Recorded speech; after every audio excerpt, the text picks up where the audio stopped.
Assalamualaikum warahmatullahi wabarakatuh. Salam sejahtera buat semua. Bersama dengan saya sekali lagi, Azwan Hussein, untuk video saya yang kedua. Tempoh hari saya pernah buat video saya yang pertama mengenai tajuk Amalan Pagi Orang-orang yang Berjaya.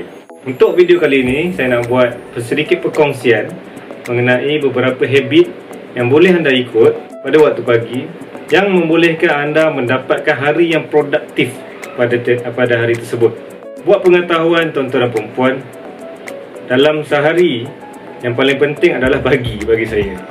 Pagi ini bagi saya menentukan masa-masa yang berikutnya. Maksudnya, apa yang terjadi pada waktu pagi boleh efek apa yang terjadi pada tengah hari, petang ataupun malam.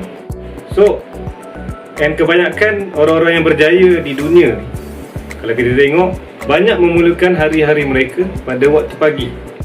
So, apa yang special sangat pagi tu?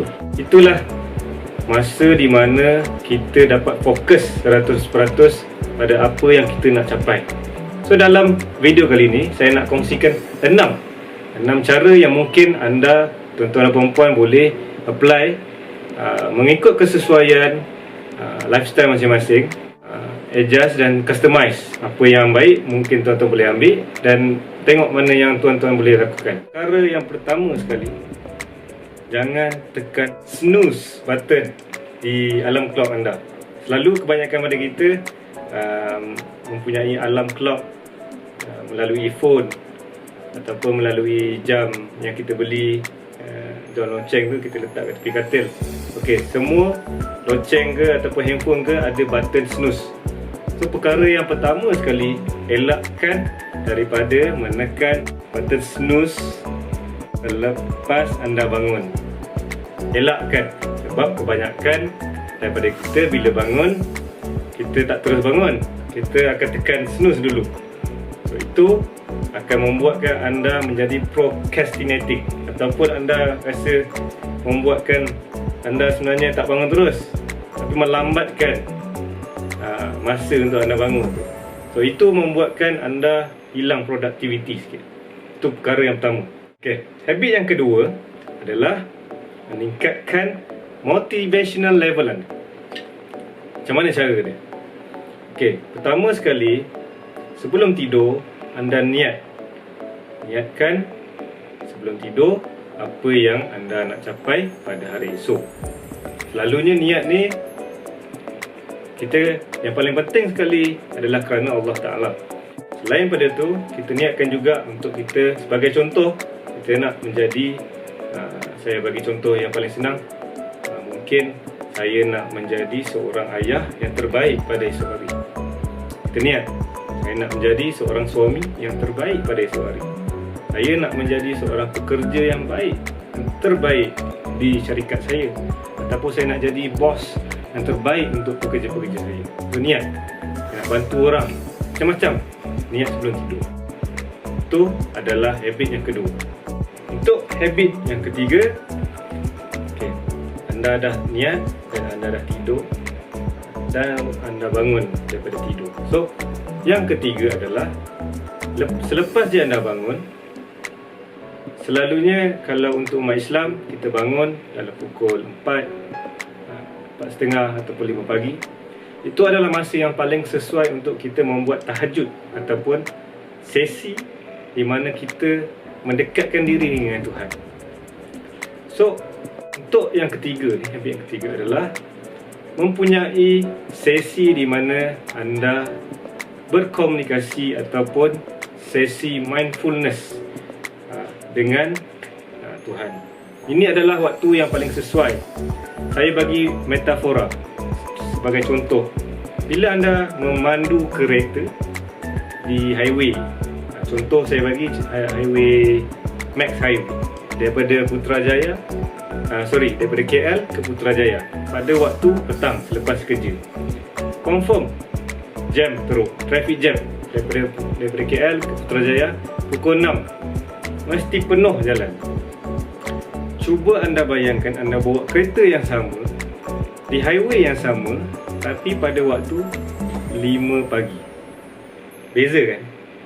Beza dia adalah daripada segi suasana dan situasi. Di mana pada pukul 5 pagi itu tak ada orang mengganggu anda pun. Anda boleh bawa kereta dengan tenang dan anda boleh fokus kereta ni. Dia punya pemanduan dia macam mana, sedap ke, laju ke, enjin dia kuat ke, and anda boleh menghayati jalan tu. So sama juga kes. That's why kebanyakan orang yang bangun pagi ni dia boleh fokus dengan lebih. Dan juga majoriti orang-orang yang berjaya ni akan memulakan hari adalah dengan mendekatkan diri dengan Tuhan. Ini adalah penting kerana kita ni manusia biasa. Apa-apa pun at the end of the day kita kembali kepada Tuhan. Okay, habit yang keempat adalah melalui visualization ataupun affirmation.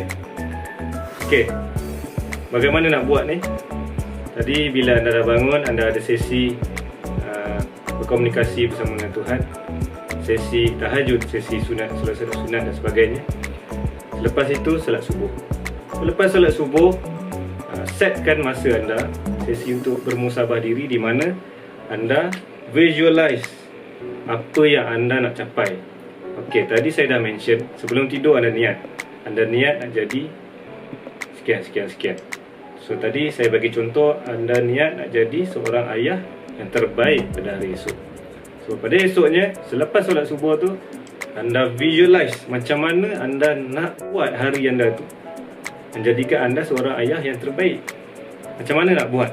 Maksudnya daripada pagi tu, daripada pukul 7 sampai pukul 10, apa nak buat, plan dia.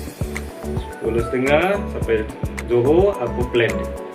Dari Zuhur sampai ke Asar, apa plan dia. Asar, Maghrib, dan Maghrib ke Isyak, dan seterusnya. So anda visualize apa yang anda lalui, apa yang akan bakal terjadi dan sebagainya. Hanya visualize. Ini hanya plan. The plan dulu, visualize. Dan dalam masa yang sama, bila anda visualize, benda ini akan menjadi sebahagian daripada goal anda. Setelah anda visualize, affirmation. Affirmation maksudnya anda bercakap yang mengenai diri anda. Maksudnya, saya boleh. Itu contoh affirmation. Saya boleh. Saya nak jadi seorang yang terbaik pada hari ini. Saya nak jadi seorang ayah yang terbaik pada hari ini. Itu sebahagian daripada affirmation yang boleh diselitkan sekali dengan visualization anda. InsyaAllah, cuba try. Okay, habit yang kelima, yang merupakan salah satu favourite saya, yang saya memang syorkan kepada tuan-tuan dan puan-puan untuk lakukan, adalah exercise di pagi hari. Exercise ni sangat penting tuan-tuan dan puan-puan. At least dalam sehari tu kita buat dalam 30 minit.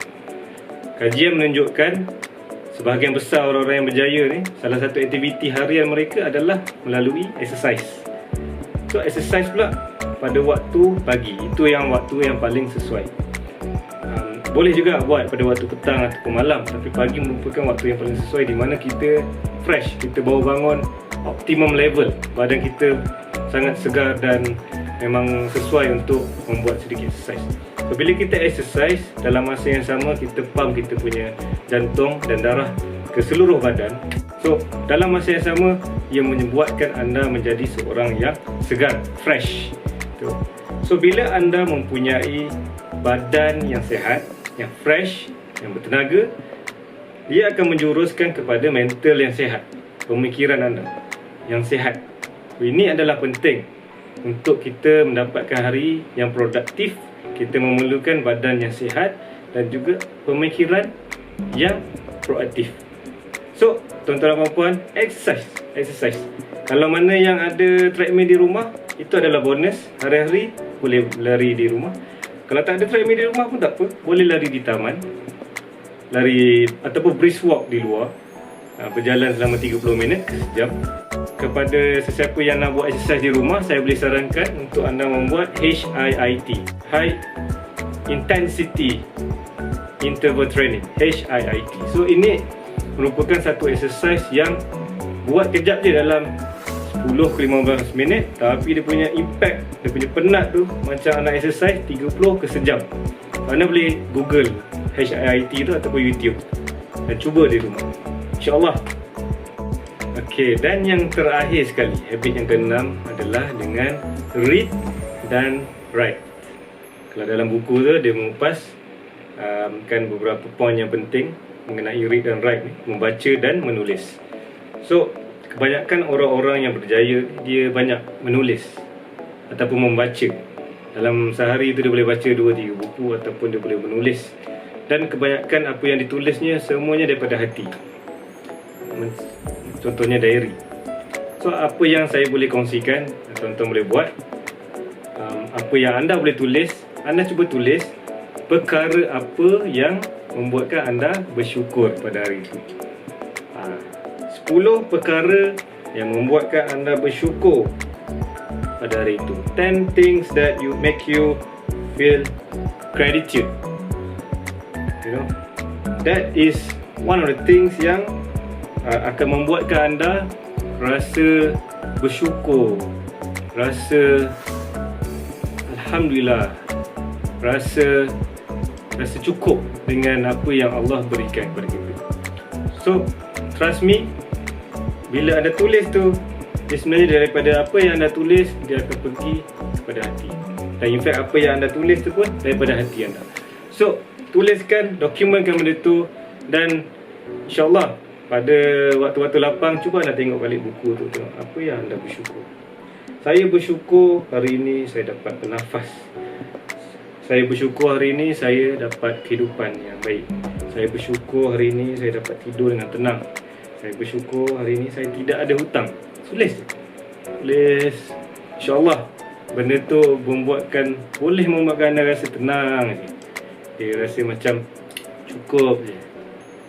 Dan dalam masa yang sama juga, selain boleh tulis, membaca adalah satu habit yang agak penting juga. Membaca ni bukan membaca Facebook, gosip-gosip ataupun komen-komen netizen. Bukan. Membaca yang membangunkan minda anda. Membaca yang untuk mengimprovekan, developkan diri anda sendiri. So, baca buku, baca artikel, kalau yang pakai online, subscribe e-book dan sebagainya. Membaca, belajar perkara-perkara yang baru. Ini dapat membuatkan anda mempunyai value added yang membuatkan anda berbeza dengan orang-orang lain. Sebab anda banyak membaca. Dan dalam masa yang sama juga, anda menulis apa yang anda syukurkan. So, berikut merupakan 6 habit yang anda boleh cuba ikut. Dan juga mungkin tuan-tuan dan perempuan boleh tengok antara 6 ni mana yang sesuai untuk anda apply. Ada yang mungkin dalam 2 atau 3 yang mungkin sesuai untuk anda. So, apa yang penting anda faham dan anda tahu apa yang terbaik untuk diri anda sendiri. Saya nak recommend ataupun cadangkan kepada tuan-tuan dan perempuan untuk membuat tindakan. So, apakah tindakan yang harus dilakukan, yang boleh dilakukan selepas ini adalah dengan mempunyai 30 hari rancangan. Kalau dalam English, 30 day challenge. Kalau kita namakan challenge ni My Miracle Morning 30 days challenge. Okay, cuba dalam 30 hari ni anda set apa yang anda nak cuba tukar habit anda pada waktu pagi, apa yang anda nak buat berdasarkan poin-poin saya kongsikan tadi dan juga berdasarkan apa yang sesuai untuk tuan-tuan dan perempuan. Buat selama 30 hari. InsyaAllah, percaya cakap saya, ia mampu memberikan impak yang positif terhadap diri anda dan dalam masa yang sama memberikan tenaga dan juga InsyaAllah apa yang kita nak iaitu kejayaan yang diberkati oleh Allah SWT. Semoga perkongsian ini memberikan sedikit manfaat kepada semua dan juga saya harap mungkin tuan-tuan dan perempuan boleh apply apa yang saya kongsikan tadi. Dan kalau tuan-tuan dan perempuan rasakan ilmu yang saya sampaikan ini ada memberi sedikit manfaat, boleh kongsikan kepada sahabat-sahabat dan rakan-rakan yang lain. Dan insyaAllah saya akan membuat perkongsian lagi pada video saya yang akan datang. InsyaAllah. Assalamualaikum warahmatullahi wabarakatuh.